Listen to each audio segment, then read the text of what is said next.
This video is the conclusion to my 6 months to a six-pack endeavor for cosplay. But before we get into today's video, just want to share with you what the GGGG is for this month.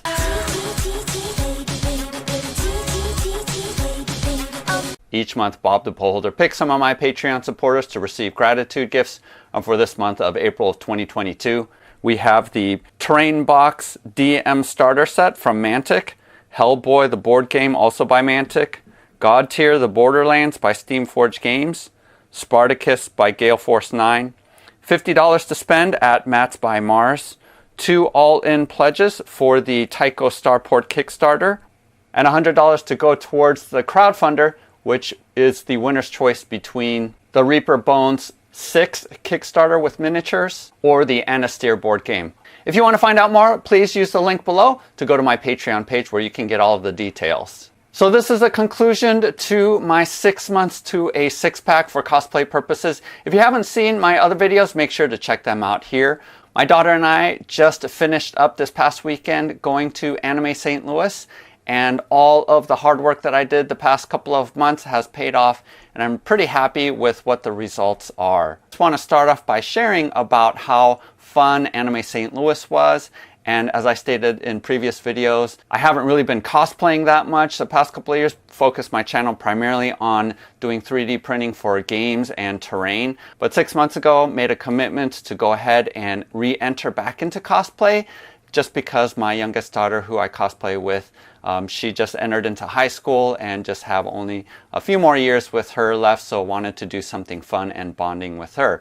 And she just loves cosplaying as well, so she had a ton of fun. Check out these pictures of some of the costumes that we had. We had 3 sets of different costumes, and I did do a video on the Jinx props for her cosplay, and sure enough, that was a huge success. There were a number of other Jinx cosplayers that was at Anime St. Louis, but my daughter was the only one with Pow Pow with this 3D printed chain gun, which was awesome. So a ton of people asked to take her picture, which was a great ego booster for her. And really at the end of the day, that's really why I like cosplaying with my daughters, because normally, as she is a quiet and shy person, it's an opportunity for her just to have an ego boost with a lot of people wanting to take her picture, and being able to just dress up, I think, is a ton of fun for her, as well as myself too. I did go as her counterpart, a male version of Vi, and these gloves turned out awesome.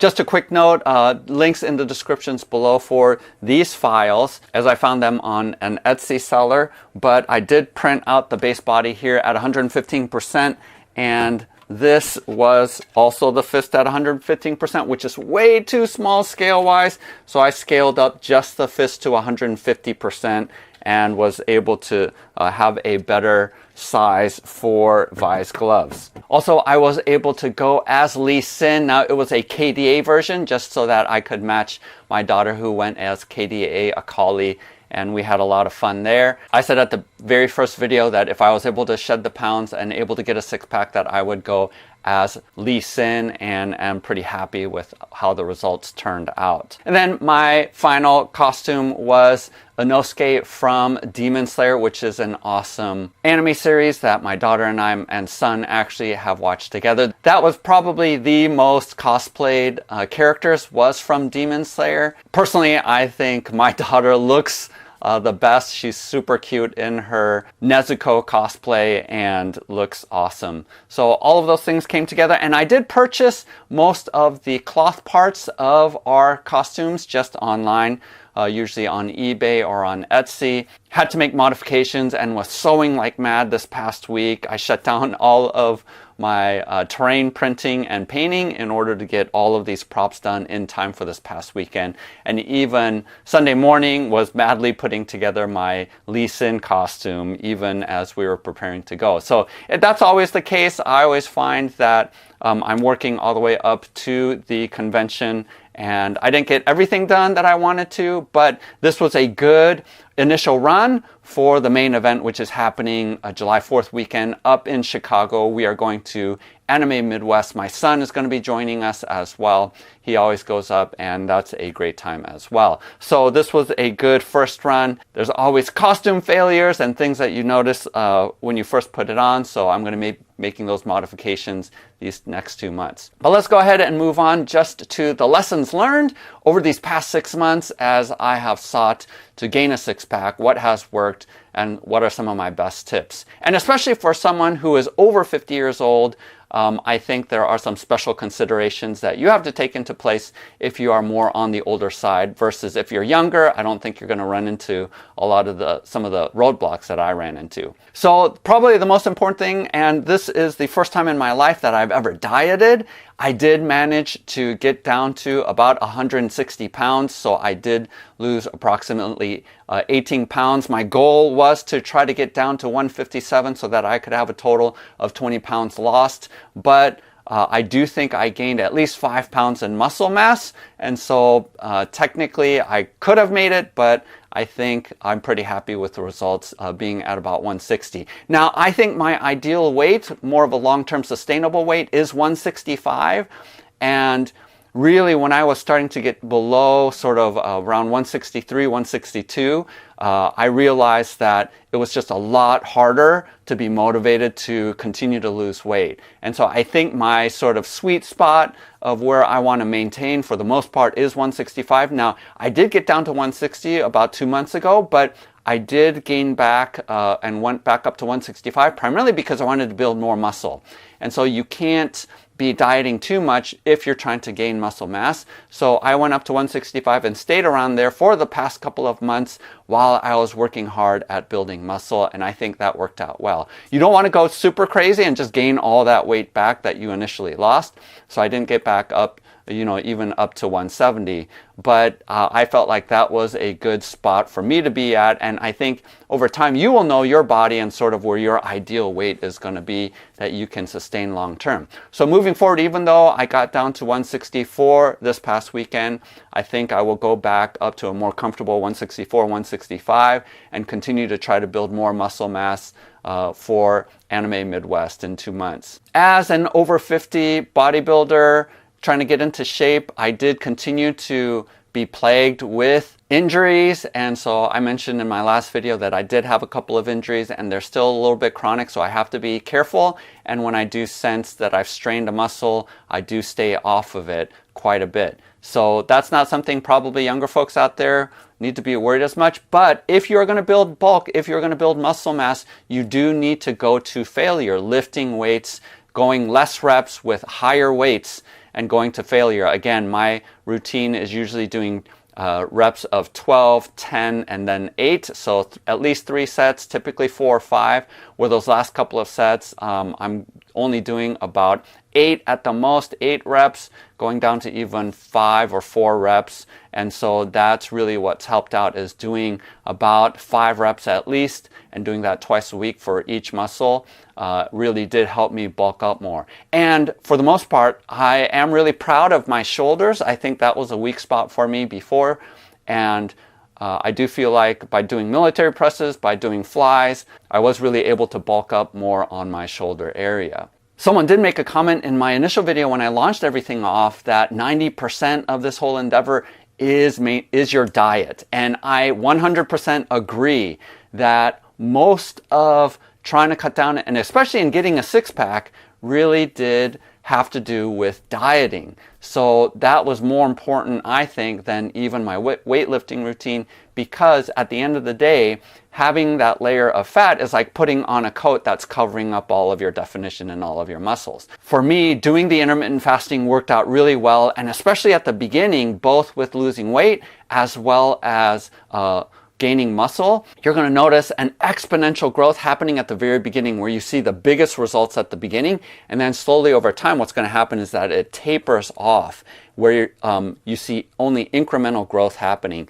And I really do see that as being true. If you look at pictures of where I was 2 months into the endeavor, that was where I lost the most weight and where I started gaining a lot of progress in terms of how much weight I was lifting. I saw the most progress within those first 2 months. But I will say, you know, stick with it, because by month 4, I felt like my muscles were actually staying bulked up throughout the rest of the week. Whereas previous to that, most of the time I would get bulked up right after my arms workout, my upper body workout, and then it would slowly sort of fade away. But at the 4-month mark, after lifting really hard during that period, I feel like for the most part on any given day, I still have definition, and you can see the muscles still throughout the week. And that did happen 4 months later, even though I wasn't gaining a ton in terms of the amount of weights that I was lifting at that time. But, you know, I still am doing progressive overload over time.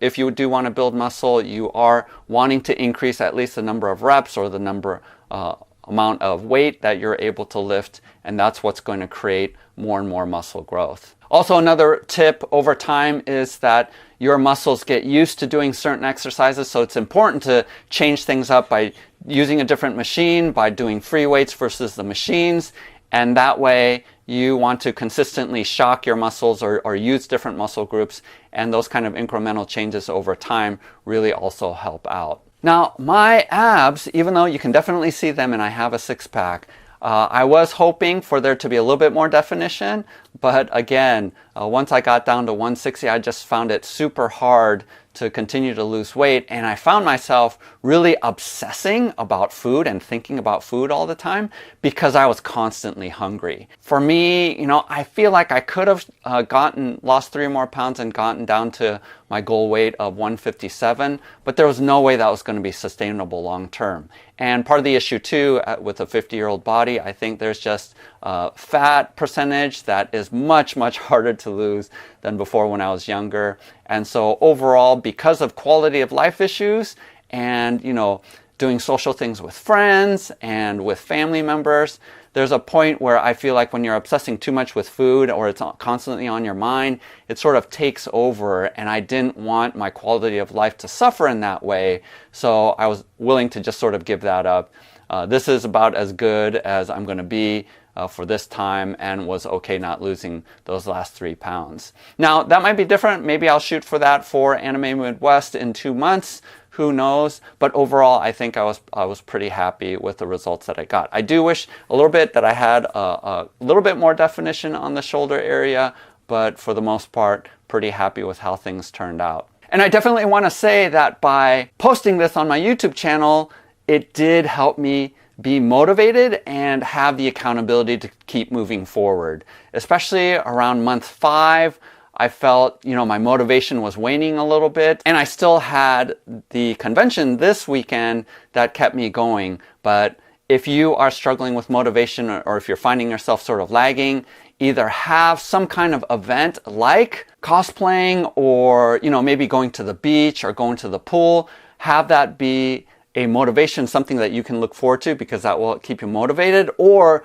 post on social media. There are a number of Facebook sites or social media sites where you can do this together and you can post your results. I think that is a great way to take advantage of some of the technology that we have today in order to continue to be motivated to keep working out and keep dieting. The most important thing I think I've learned over this whole course is that this is a good lifestyle change for me. So as I age, as I get older, I don't want to fall into the pit of just sort of giving up on my body and giving up on exercising, because it's just getting progressively harder and harder to maintain your shape as you get older. And I do want to age gracefully, and I don't want to sort of chase after an ideal that, you know, isn't that healthy for body image or things like that. But overall, I think what these past 6 months have done is established a baseline of just exercise and of being conscious, more importantly, of my diet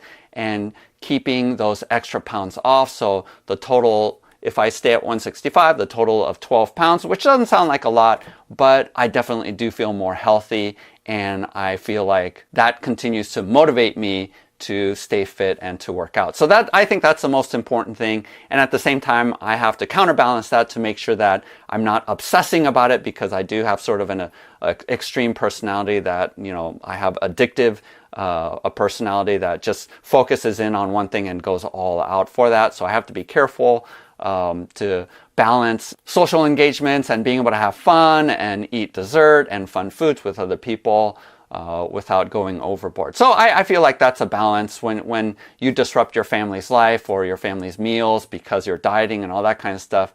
There is definitely a trade-off. So what does this mean moving forward? So I'm going to continue to lift. I'm going to go back up to 165, continue to try to gain more muscle mass, a couple more pounds, and see if I can get more definition for Anime Midwest. I'll probably post another video, probably not as lengthy as this one, incrementally as I do go to different conventions and cosplay there with my daughter. But overall, I think this 6-month endeavor to go to a six-pack has been successful. I want to thank all of you because I received a ton of great tips and information in the comment section. And if you do have more comments, feel free to write them below. Otherwise, like the video, please subscribe. And especially if I saw you at Anime St. Louis, please make a comment below saying what costume you had, because there was some really, really cool costumes that were there. There was about 6,000 registrants at Anime St. Louis, and we were still required to wear masks, which was fine because everyone was protected. I'm so impressed with some of the costumes and work that people put in, and it was just really fun to be there. My daughter had an incredible time, and it was great fun with her as well. So until next time, happy dieting, happy working out. We'll see you again soon.